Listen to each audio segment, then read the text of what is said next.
सेहत अड्डा powered by सेंसोडेंट के।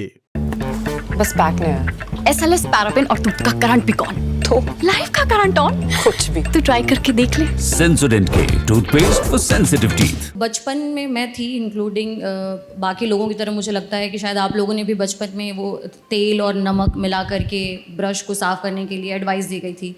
वो एक्चुअली में काम करती है या फिर it's just a myth?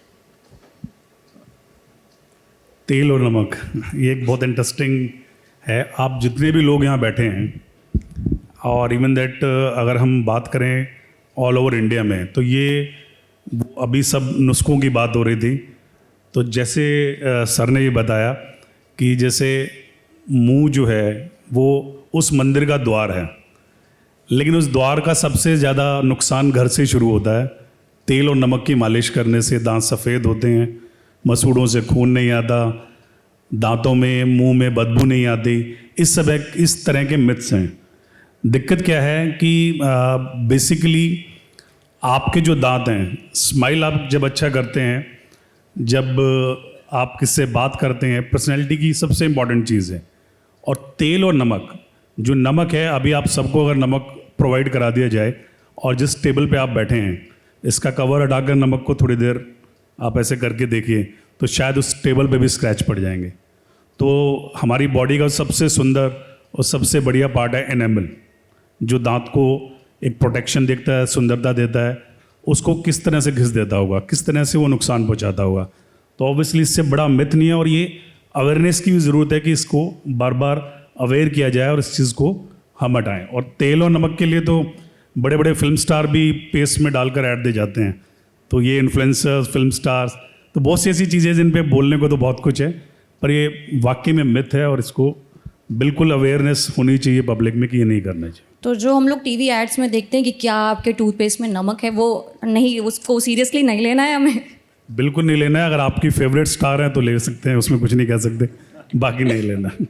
Okay sir, नुस्खों को तो हम लोग घर पे देखते हैं कि सस्ता जुगाड़ है, उपाय है, घर में किचन में रखी हुई चीज़ें हैं, इस्तेमाल कर लेते हैं, कौन पैसे खर्च करे। लेकिन कितना इम्पॉर्टेंट हो जाता है कि हम अपनी दांतों की देखभाल के लिए कितना मैटर हम घर पे सॉर्ट आउट कर सकते हैं, और कब लगता है कि अब डॉक्टर के पास आपको विजिट दे देनी चाहिए, दिखा लेना चाहिए, कैसे तय करें?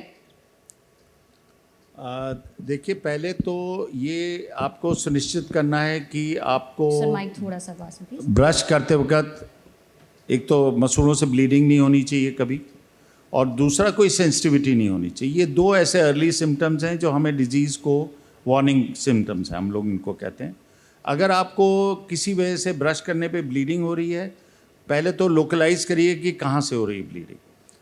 कभी कभी क्या होता है कि कोई आपका नया ब्रश है उससे भी ब्लीडिंग हो जाती है। तो ये आपको हर हालत में देखना है कि अगर आप उसको लोकलाइज़ कर लेते हैं, till the time you visit a dentist, what you can do is you can take your brush without the paste. आप उसको पानी में हल्का सा भिगो के उसको थोड़ा सा क्लीन करके देखें। अगर उससे ब्लीडिंग रुक रही है तो may be it was a temporary problem, but normally इस तरह की सिचुएशंस बड़ी लिमिटेड होती हैं जहां आपको, बट मोस्टली अगर ब्लीडिंग हो रही है या सेंसिटिविटी हो रही है तो that requires the consultation bye a dentist, क्योंकि सेंसिटिविटी मीन्स आपकी इनामल वहाँ से you have lost your enamel in that part. दांत के ऊपर की वो जो लेयर है वो आप खो चुके हैं।